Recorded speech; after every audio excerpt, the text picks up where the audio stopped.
Assalamualaikum warahmatullahi wabarakatuh.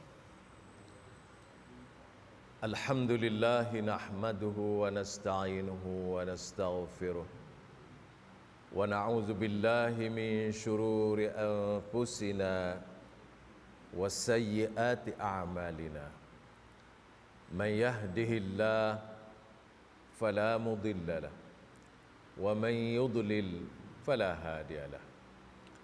Asyhadu an la ilaha illallah wahdahu la syarika lah wa asyhadu anna Muhammadan abduhu wa rasuluh. Allahumma salli wa sallim wa barik ala rasulina Muhammad wa ala alihi wa ashabihi wa man tabi'ahu wa nasarahu wa walah. Amma ba'd. Al-Fadhil Tuan Imam kita, pengurusi dan ahli-ahli jawatan kuasa masjid, para alim ulama, para jemaah, hadirin hadirat, muslimi muslimat yang dirahmati Allah. Alhamdulillah, kita syukur pada Allah Subhanahu wa taala pada pagi yang mulia ini dapat sama-sama kita bertemu, dan kita syukur pada Allah Subhanahu wa taala sekali lagi dapat kita menunaikan salat subuh berjemaah. Semoga salat kita diterima Allah dan amalan kita mendapat keredaannya, segala kesalahan kita mendapat keampunannya, dan kita memohon hidayah bimbingan Allah pada setiap waktu, setiap masa, setiap saat dalam hidup kita, supaya semua yang kita buat adalah betul dan benar, mengikut ajaran Islam yang diturunkan oleh Allah, berpandukan ajaran Quran dan sunnah baginda sallallahu alaihi wasallam. Tuan-tuan sekalian, pada pagi ini kita baca sikit kitab yang berhubung dengan al-awrad dan azkar, al-ad'iyah wal azkar. Kitab ini ditulis oleh seorang ulama, dan dia susun dan dia hurai. Kitab ni agak besar, saya ambil kecil saya ambil yang sikit dan saya ambil daripada azkarul wudu. Tuan-tuan sekalian, saya cuba kita tengok balik apa yang kita lakukan pada setiap hari, khususnya ketika kita mengambil wudu. Saya tidak nak bercakap tentang bagaimana nak ambil wudu. Saya nak berkongsi dengan jemaah sekalian zikir lepas wudu. Ambil wudu tu kita biasa dah, kita ambil dah tiap-tiap kali nak solat. Kalau kita batal wudu pun, kita nak duduk dalam wudu, kita akan ambil wudu. Wudu tu semua kita dah buat. Dan begitulah juga apa doa selepas wuduk pun kita juga telah selalu baca dan selalu memohon dengan Allah. Apa yang saya nak kongsi ni ialah pengertian, kepahaman yang ada di dalam doa tu. Kerana setiap doa yang kita baca perlu kita faham. Apabila kita faham, kita rasa dekat dengan Allah. Sebaliknya, kalau kita baca, alhamdulillah dapat pahala. Namun kalau kita tak faham, dia tidak rasa kita kontak dengan Allah, hubungan dengan Allah. Hak ni yang sangat penting yang kita perlu sama-sama berkongsi. Sama juga dengan baca Quran. Alhamdulillah kita baca Quran. Alhamdulillah kita apabila baca Quran, ganjarannya besar, pahalanya dapat sebagaimana dijanjikan oleh Allah. Dan Rasulullah menyebut satu huruf dari bacaan Al-Quran kita diberi ganjaran 10 kebaikan. Bayangkan berapa banyak kita baca. Alhamdulillah, itu satu anugerah Allah. Kalau kita baca kitab lain tak dapat, baca Quran tentu dapat. Itu di segi ganjaran pahala, tak kurang. Namun dia akan lebih lagi pahalanya, kepahaman apabila kita dapat faham, lebih lagi pahala.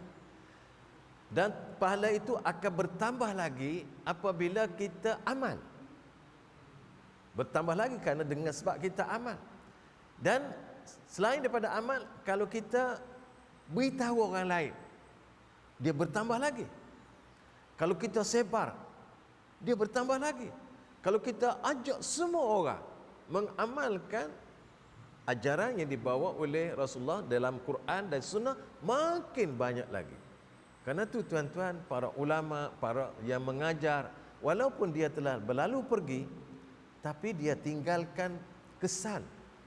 Kesannya apa? Kesannya ajaran. Ajaran yang dia ajar kepada orang lain. Orang lain tu sama ada nak sebut anak murid ke, apakah, tak apa. Maka ajaran itu diamal oleh orang. Maka orang yang mengamal tadi dapat pahala, orang yang mengajar tadi pun dapat pahala sama dengan orang yang mengamalkan. Dan begitulah seterusnya. Kerana itu tuk guru kita sampai Rasulullah ni dapat semua pahala. Begitulah juga kalau sekiranya anak murid tadi sebarkan lagi ilmu pengetahuan kepada orang lain, berapa lagi berkembang. Kerana itulah Rasulullah sallallahu alaihi wasallam sebut dalam hadis, "Idza mata ibnu Adam inqata'a anhu 'amalu illa min salat." Apabila seseorang anak Adam itu meninggal dunia, maka hubungan dengan dunia ini terputus. Illa min salat, kecuali dalam 3 cara, 3 lorong atau 3 perkara. Sedekah jariah, sedekah jariah yang dia lakukan. Ilmu yuntafa'u bih, ilmu yang dapat memberi manfaat dengannya. Wa amal salih yad'u, wa waladin salih yad'ulah, anak salih yang berdoa untuknya. Sedekah jariah tuan-tuan, kalau kita tengok masjid sebagai contoh, masjid lah, banyak lagi tempat-tempat lain sedekah jariah. Masjid, orang yang membina, orang yang memberi saham sedikit ke banyak ke, dia tetap menjadi wakaf sedekah jariah. Apabila selama mana masjid tu ada atau tempat tu ada, anak yatim ke, tempat orang tinggal, orang tua, orang muda, tempat tinggal yang diwakafkan, maka pahalanya berterusan sampai bila-bila, sampai benda tu ada. Tuannya dah tak ada dah. Semua kita tahu. Ini adalah satu kelebihan yang masih lagi berhubung orang orang mati dengan dapat ganjaran daripada amal bakti yang telah dilakukan semasa hidup. Mungkin kalau dia salat, habis dah. Habis setakat tu. Kalau dia beri zakat pun habis setakat tu lah. Tapi yang amal jariah dia berterusan selama mana sedekah itu tetap dapat digunakan oleh orang. Hal yang sama ilmu yuntafa'u bih, ilmu yang dapat memberi manfaat. Guru mengajar murid, murid mengajar anak murid mengajar anak murid, sampailah penghujungnya di dunia ini. Maka guru yang mengajar pertama akan dapat pahala berterusan tanpa kurang daripada orang yang mengajarnya tadi. Maka siapa yang dapat pahala besar? Tidak lain tidak bukan yang pertama Rasulullah sallallahu alaihi wasallam. Orang lain itu kemudian. Karena itu tuan-tuan, begitulah juga waladun salihun yad'ulah. Jadi antara perkara yang penting ialah apabila kita baca Al-Quran, kita faham, kita boleh amal, kita boleh sebar, kita boleh ajar, dan kita boleh ajak semua orang supaya membumikan Al-Quranul Karim. Begitulah juga halnya dengan sunnah Rasulullah sallallahu alaihi wasallam. Antara yang Rasulullah ajar di dalam hidup kita yang telah diriwayatkan oleh para ulama, di sini Rasulullah sallallahu alaihi wasallam, saya nak baca azkarul wudu, zikir yang dibaca selepas wudu. Rasulullah sallallahu alaihi wasallam menyebut sebagaimana diriwayatkan oleh Imam Ahmad, Abu Daud, Ibnu Majah dan orang-orang lain daripada hadis Abu Hurairah radhiyallahu anhu anin Nabi sallallahu alaihi wasallam annahu qala, Rasulullah bersabda, la salata liman la wudu'a lah wala wudu'a liman lam yazkur ismallahi alaih. Maksudnya tidak sah sembahyang atau salat bagi mereka yang tidak ada wuduk, dan tidak ada wuduk bagi mereka yang tidak menyebut nama Allah, membaca basmalah. Tuan-tuan sekalian, jelas kepada kita nak salat mesti ada wuduk. Nak tak nak kena ada wuduk.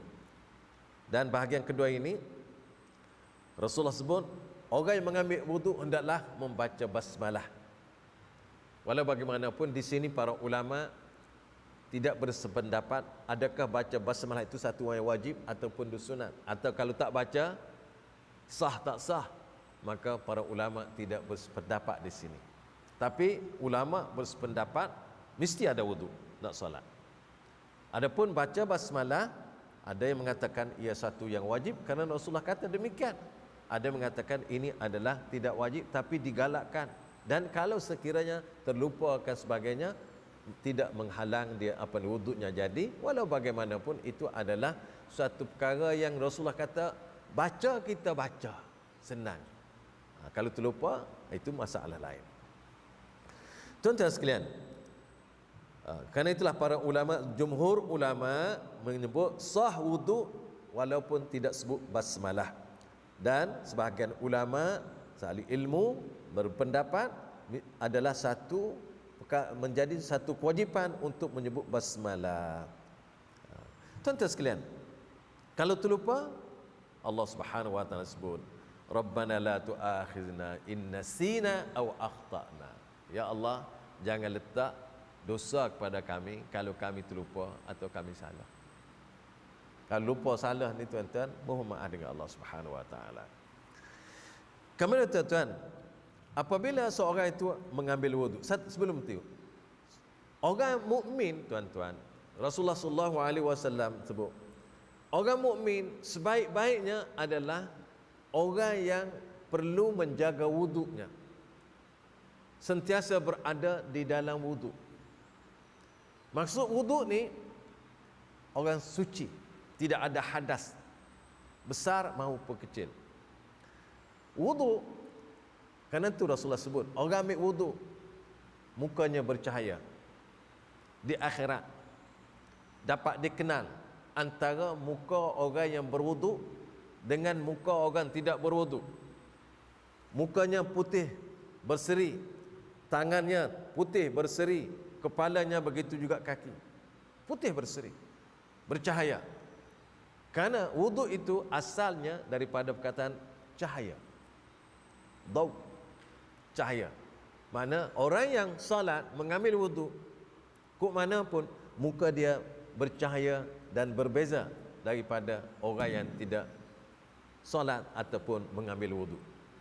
Tuan-tuan sekalian, dan digalakkan dan didorong oleh Rasulullah sallallahu alaihi wasallam, apabila seseorang itu selesai mengambil wuduk, maka dia mengucapkan asyhadu an la ilaha illallah wa anna muhammadan abduhu wa rasuluh.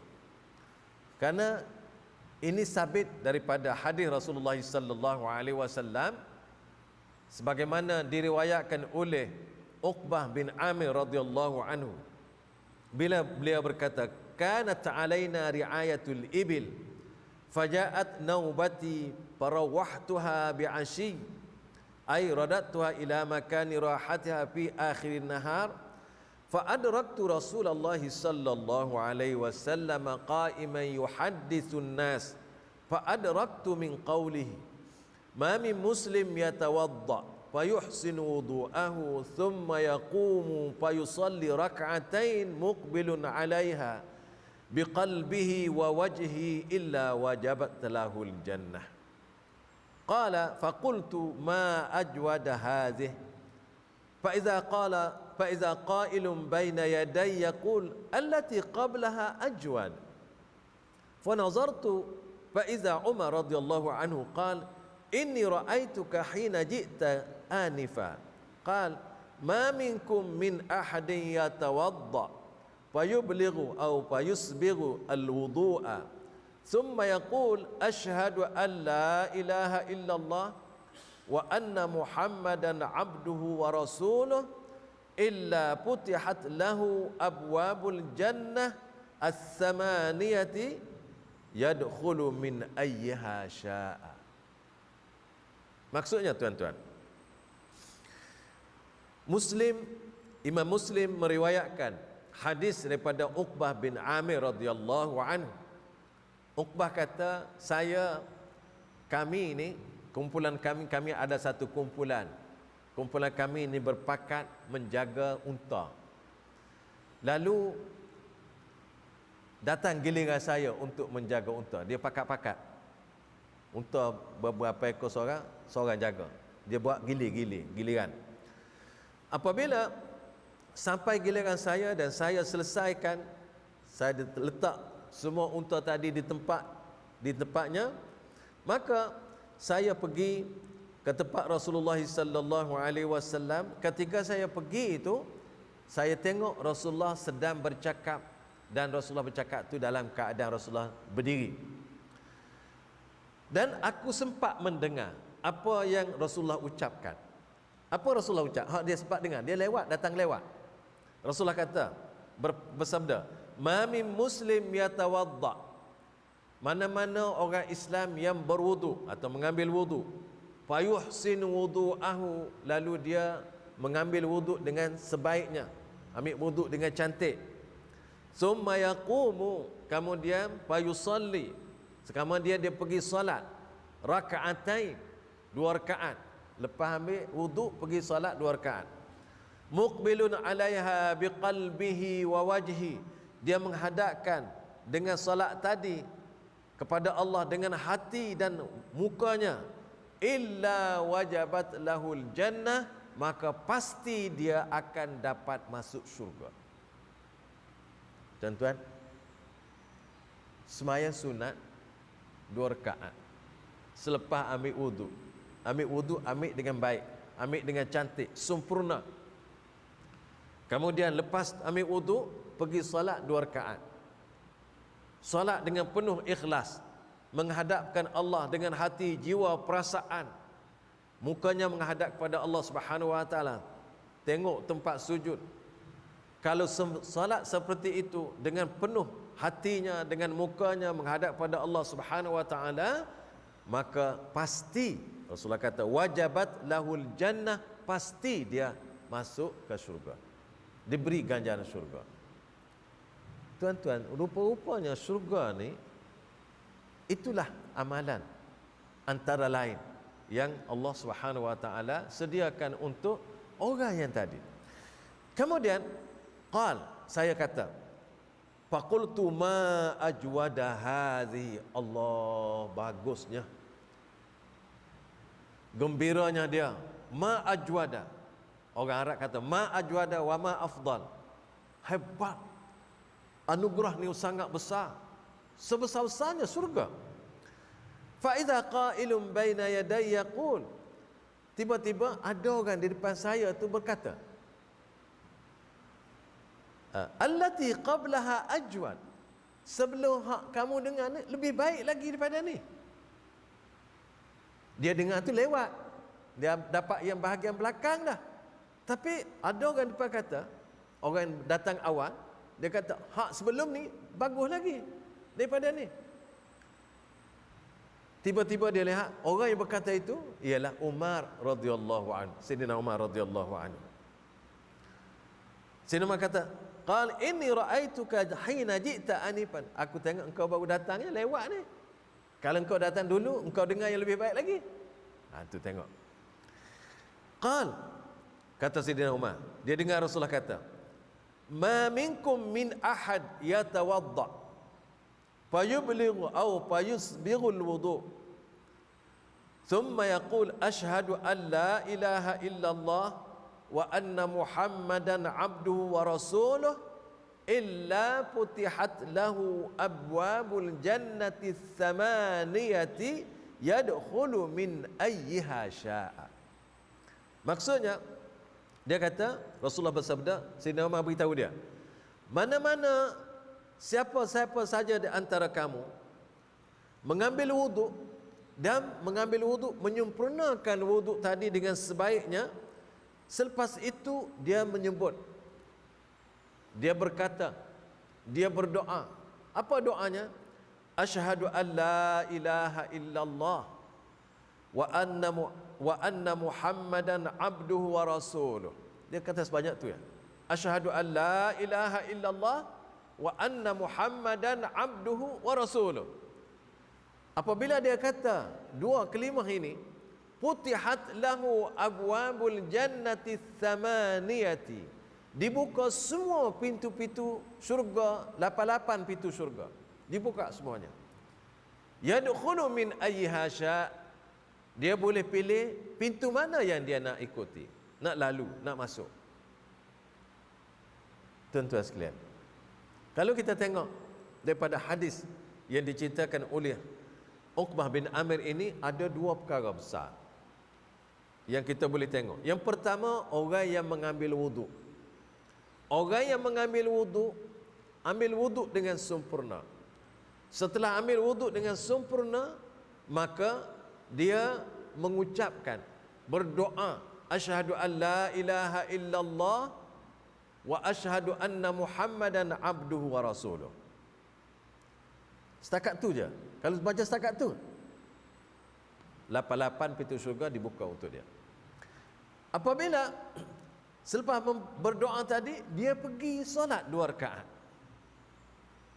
maka Rasulullah kata wajabat lahul jannah, pasti dia masuk surga.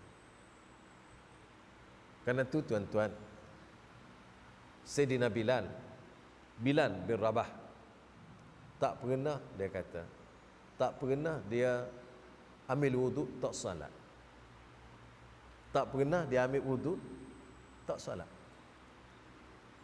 Itu dah amalan dia. Sehingga Rasulullah SAW mendengar kesetkan tapak kaki dia dalam syurga. Rasulullah tanya, ya Bilal, apa amalan yang membuatkan kamu masuk syurga? Dia kata, saya pun tak tahu, biasa-biasa ajalah. Dia pun tak tahu yang mana. Lalu dia cerita, ya Rasulullah, saya ni, amalan saya, apabila saya ambil wuduk, lepas ambil wuduk, saya doa, saya salat 2 rakaat. Rasulullah kata, itulah. Ini adalah penjelasan-penjelasan daripada Rasulullah sallallahu alaihi wasallam. Dan kita boleh tambah lagi doa. Lepas asyhadu an la ilaha illallah wa asyhadu anna Muhammadan Rasulullah, kita boleh tambah macam mana?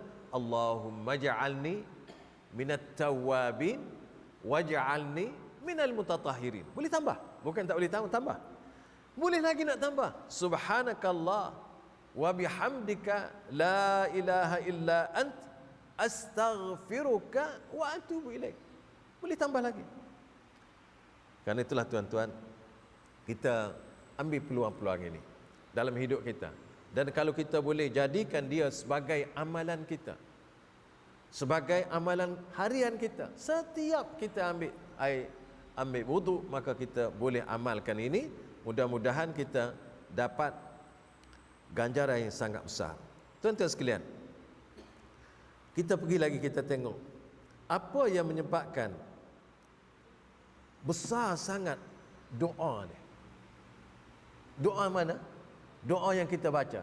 Yang mana lepas wuduk tadi? Asyhadu an la ilaha illallah wa anna Muhammadan abduhu wa rasuluh. Apa sebenarnya? Sebenarnya doa tu yang besar. Doa tu besar.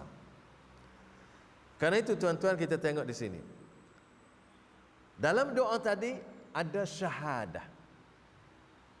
Asyhadu an la ilaha illallah, syahadah.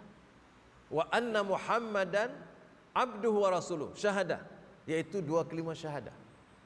Inilah yang menyebabkan doa tadi, menyebabkan Allah Subhanahu wa taala buka semua 88 pintu syurga kerana doa ni. Doa ni apa dia? Syahadah. Maka kita kena tengok apa yang ada dalam syahadah ini. Perlu ada apa? Karena itu tuan-tuan, la ilaha illallah ucapan syahadah pertama, Muhammad Rasulullah syahadah kedua.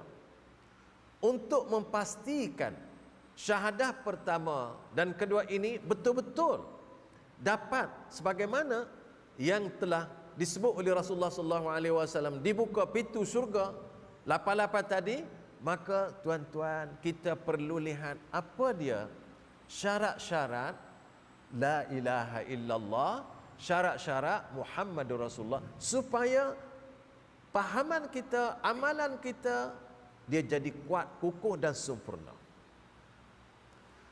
Pertama tuan-tuan, syarat la ilaha illallah dia ada 7 syarat. Pertama al-ilmu, yang kedua yaqin, yang ketiga al-qabul, yang keempat al-inqiyad, yang kelima ikhlas, keenam as-sidq, yang ketujuh al-mahabbah. Ada 7.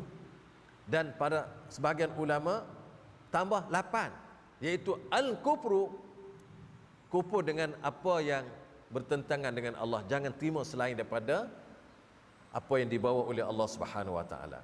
Tafsirannya, ulasan secara ringkas pada pagi ini. Yang pertama ilmu. Apa maksud ilmu di sini? Kalau kita terjemah dalam bahasa kita, mengetahui, faham. Ilmu di sini ialah isbat, nafiun, menafikan seluruh sembahan dan hanya kita menetapkan Allah Subhanahu wa taala sahaja yang kita sembah. Kita ikut, kita puja, kita kasih hanya Allah Subhanahu wa taala. Karena itulah sebut al-ilmu. Ilmu ni maknanya di sini ialah tanqih, membuat semua perkara yang bertentangan sembahan yang ada di dunia ini, buang semua. La ilaha, buang semua. Dan isbat illallah, hanya Allah. Jangan patuh, jangan ikut, jangan taat, jangan mengharap, jangan bertawakal, jangan menyerah diri, dan tidak ada yang boleh menyelamatkan kita, hidup kita, dunia dan akhirat kecuali Allah. Tidak ada yang boleh memberi hidayah kepada kita kecuali Allah. Tidak ada yang boleh memasukkan kita ke syurga kecuali Allah. Tidak ada yang menyelamatkan kita, dapat menyelamatkan kita kecuali Allah.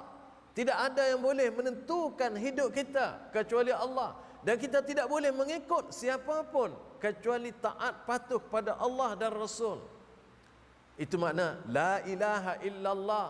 Nafi, buang semua sembahan, buang semua ikutan, buang semua kepatuhan, buang semua ketakutan, buang semua kasih dan juga gerun, harap, kecuali kita hanya kepada Allah Subhanahu wa taala. Itu nafi dan isbat. Makna ilmu di situ.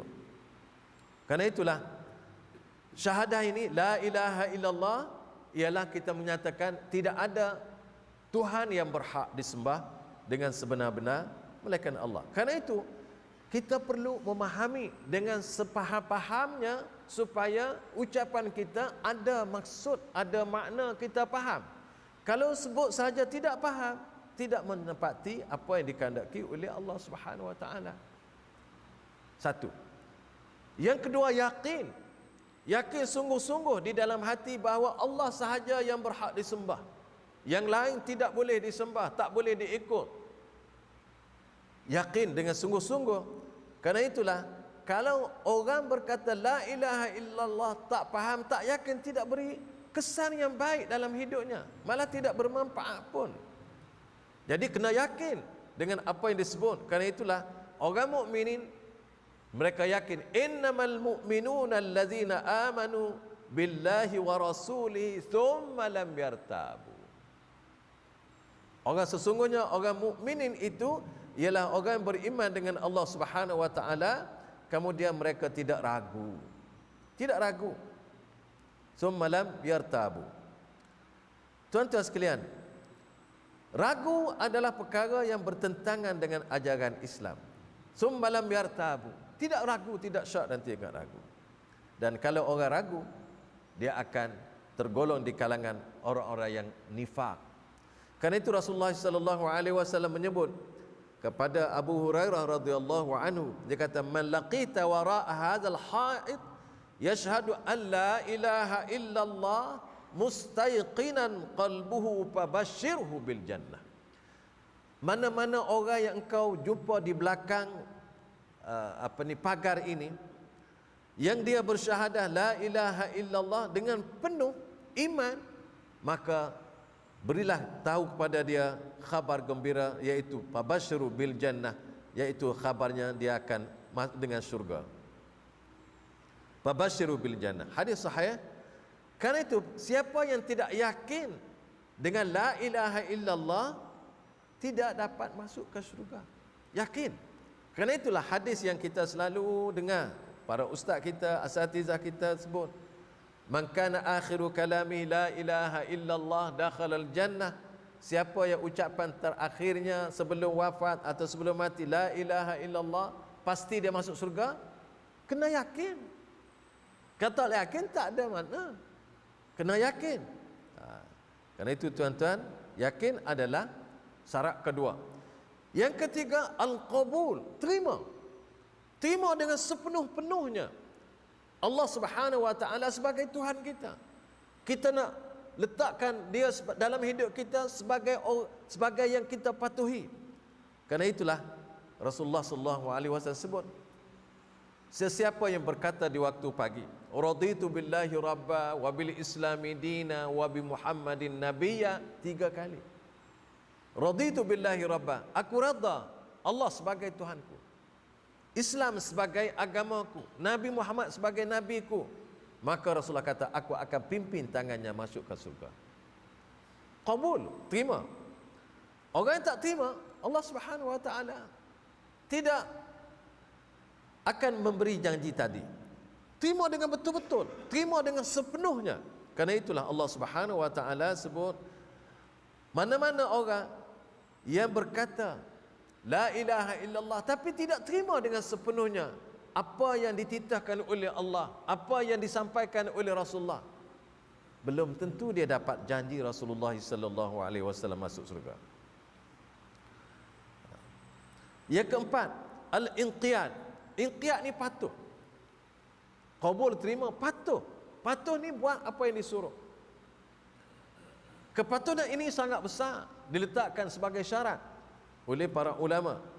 Sebagaimana Allah Subhanahu wa taala berfirman, "Wa man yuslim wajhahu ila Allah wa huwa muhsinun faqad istamsaka bil urwatil wuthqa."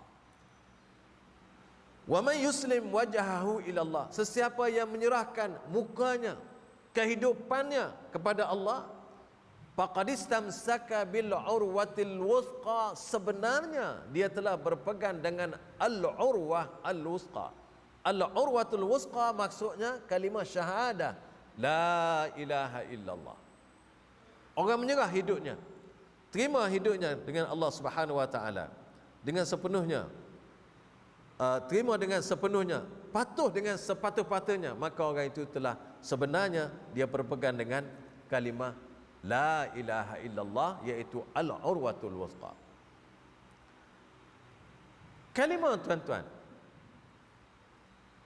as-sidq, benar, membenar dalam jiwa, dalam hati dengan sepenuh keyakinan dan kebenaran, sungguh-sungguh, tidak ada keraguan walaupun sedikit pun dengan la ilaha illallah, dengan Allah sebagai Tuhan yang kita sembah, yang kita patuh, yang kita taat, yang kita puja, yang kita harap, yang kita kasih, yang kita takut, yang boleh menentukan hidup kita, yang menurunkan Al-Quran, menghantar para Nabi dan Rasul, dan menurunkan syariat, perundangan. Maka Rasulullah sallallahu alaihi wasallam mengatakan bahawa orang-orang yang sebut dengan benar-benar, maka ia dijamin masuk ke syurga.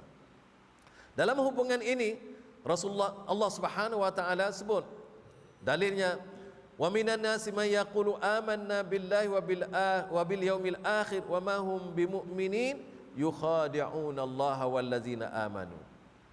Ada di kalangan orang, mereka berkata kami beriman dengan Allah, beriman dengan hari akhirat, tetapi sebenarnya mereka tidak beriman Alasan mereka berkata nampak benar di segi tutur katanya, di segi ucapannya nampak benar, beriman dengan Allah, beriman dengan hari akhirat.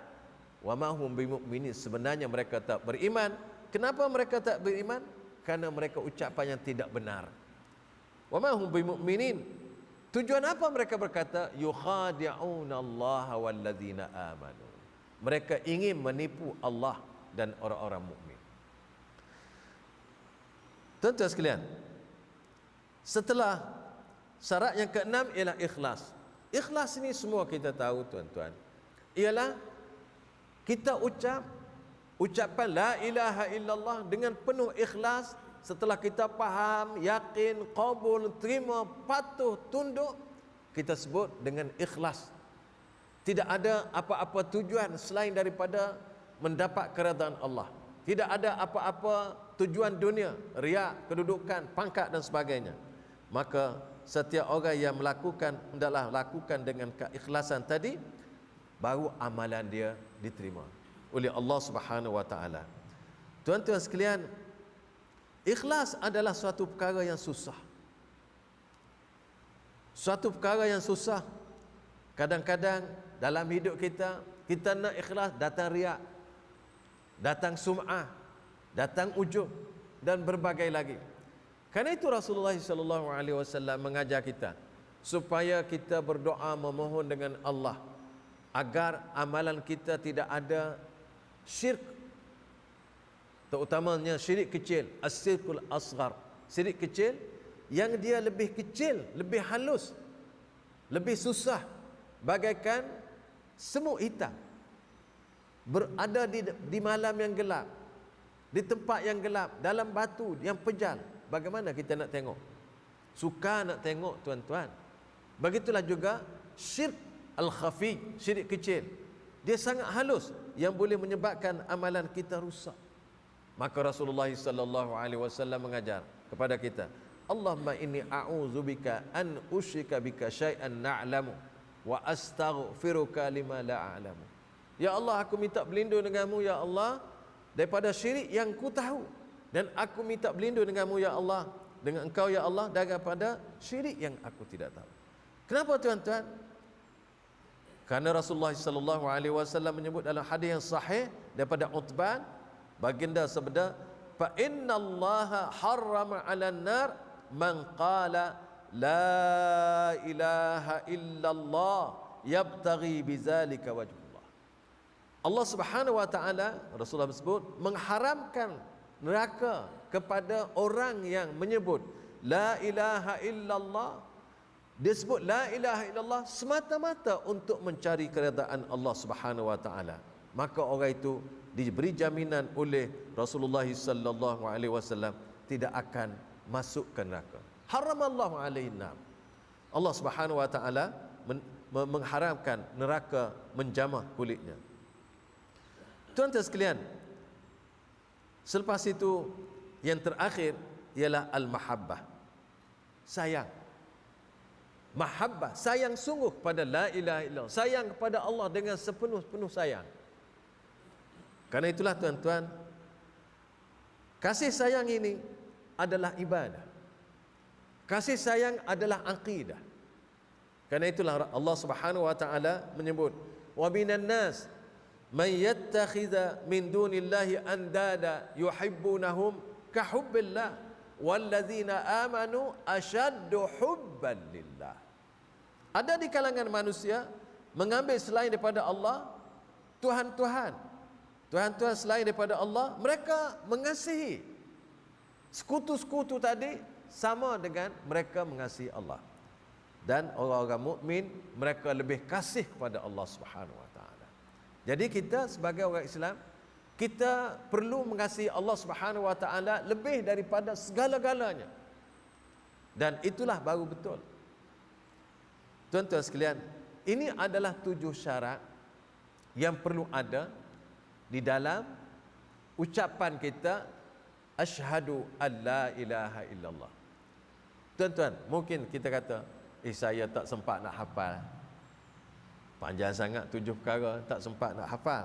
Tak apa, tak ada masalah. Tidak perlu hafal pun. Tapi apa yang dihurai tadi adalah sebagai kandungan dia.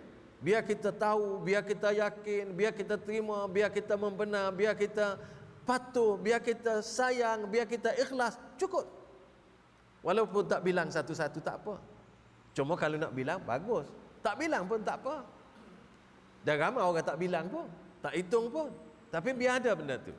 Barulah kita, ucapan kita betul-betul sampai kepada maksud yang boleh menyelamatkan kita untuk mendapat syurga Allah dan menyelamatkan kita daripada neraka Allah wal'ayazubillah. Kemudian tuan-tuan sekalian, apabila kita sebut wa asyhadu anna Muhammadan Rasulullah, dia ada syarat juga. Syarat baru kalau kita sebut ada, kita tahu syarat ni baru kita dapat faham. Bagaimana syarat kita mengucap wa asyhadu anna Muhammadar Rasulullah atau wa asyhadu anna Muhammadan abdu wa rasul? Yang pertama, dia ada 4 syarat. Yaitu yang pertama, tasdiquhu fima akhbara. Membenarkan apa yang telah disampaikan oleh Rasulullah sallallahu alaihi wasallam. Apabila kita sebut wa asyhadu anna Muhammadan Rasulullah, bahawa sesungguhnya aku bersaksi Muhammad itu adalah Rasul Allah, apa yang kita perlu lakukan? Maka kita kena kata apa yang telah disampaikan oleh baginda semuanya adalah benar. Al-Quran benar, hadisnya benar. Khasnya hadis-hadis yang sahih, kita perlu kata benar, walaupun kadang-kadang kita belum sampai dapat memahaminya. Benar. Itulah maksud kita beriman dengan Rasulullah sallallahu alaihi wasallam. Dan apa yang Rasulullah cakap daripada Quran dan hadis. Karena itu Rasulullah beri jaminan. Siapa yang berpegang dengan Al-Quran dan sunnah, dia akan selamat. Lan tadillu, tidak akan sesat. Min ba'di abada, tidak akan sesat selama-lama hidupnya. Selepas aku ini, kalau dia berpegang dengan kitabullah sunnah Rasul, pasti dia tidak akan sesat. Dan Al-Quran hablullahil matin, tali Allah yang kukuh. Kalau kita berpegang dengan Al-Quran, maknanya kita berpegang dengan tali Allah. Orang berpegang dengan tali, dia sampai tali itu kepada Allah, dia berhubung. Orang tidak berpegang dengan Al-Quran dan sunnah, orang tidak berpegang dengan jalan untuk menuju kepada Allah Subhanahu wa taala. Dia nak pegang apa? Nak ikut macam mana? Kalau tidak, jadikan Al-Quran dan sunnah sebagai panduan hidup, sebagai pegangan hidup, sebagai pedoman hidup, sebagai asas hidup. Dalam apa jua, dalam ibadah, dalam muamalah, dalam munakahat, dalam jinayah, semuanya ada panduan daripada Allah Subhanahu wa taala, iaitu diletak dalam Quran dan sunnah. Semuanya ada lengkap. Tidak perlu kepada yang lainnya. Sehingga tuan-tuan, Rasulullah sallallahu alaihi wasallam menegur Sayyidina Umar radhiyallahu anhu apabila Sayyidina Umar meminta keizinan daripada baginda sallallahu alaihi wasallam nak membaca tebisan Taurat yang dipinjamkan daripada jirannya orang Yahudi. Apabila Sayyidina Umar memohon dengan Rasulullah minta izin nak baca, sahabat sekelilingnya tengok muka Rasulullah merah padam. Merah. Tanda tak berkenan, tak setuju, tidak reda. Sehingga sahabat yang di sekeliling Umar beritahu Umar, tengok muka Rasulullah. Sehingga Rasulullah bersabda, Wallahi law kana Musa hayyan baina adhhurikum ma wasi'ahu illa an yattabi'ani. Demi Allah, andai kata Nabi Musa masih ada bersama kamu sekarang, dia tidak ada pilihan kecuali dia kena ikut aku. Syariatnya telah berhenti, telah berakhir di situ. Nabi Musa, kalau sekiranya Nabi Musa masih ada, kalau dia masih ada, dia kena ikut aku sekarang. Nah, Taurat yang tak tahu betul dan benar, tak tahu siapa yang tulis, dah lama dah kamu nak baca. Karena tu tuan-tuan, semua kepahaman, semua pemikiran, semua ajaran perlu didasarkan kepada kitabullah sunnah Rasul. Tak boleh kita nak ambil-ambil aja. Tak boleh. Ini adalah penegasan daripada Rasulullah sallallahu alaihi wasallam. Namun dalam dunia yang global sekarang macam-macam berlaku. Macam-macam pemikiran dibawa masuk dalam masyarakat Islam sehingga umat Islam terkeliru. Terkeliru, macam-macam kekeliruan berlaku. Sehingga yang benar dikata salah dan salah dikatakan benar. Sampai mereka itu. Hak benar dikatakan salah, salah dikatakan benar. Namanya dalam masyarakat kita. Kita diminta, dianjur, disuruh oleh Allah supaya taat pada Allah, taat kepada Rasul, taat kepada ajaran Islam berdasarkan Quran dan sunnah Rasulullah sallallahu alaihi wasallam dalam semua perkara yang telah diajar oleh Rasulullah sallallahu alaihi wasallam. Rasulullah telah mengajar dalam hidup ni. Dalam hidup Rasulullah hidup 23 tahun, 13 tahun di Mekah dan sebagian di Madinah. Apa yang sebenar Rasulullah sampaikan adalah Islam. Sistem hidup, cara hidup, apa yang kita nak buat dalam hidup ini, semuanya diajar. Dan sampai Allah telah mengatakan agama ini telah sempurna. Apabila agama telah sempurna, maka umat Islam tidak perlu lagi mengambil apa-apa pandangan, apa-apa kaedah selain daripada Islam. Dan apabila umat Islam mengambil kaedah lain selain daripada Islam, itu ada sebenarnya tidak mengakui dengan sebenarnya la ilaha illallah. Kalau dia mengaku dengan benarnya la ilaha illallah, maka dia tidak ambil.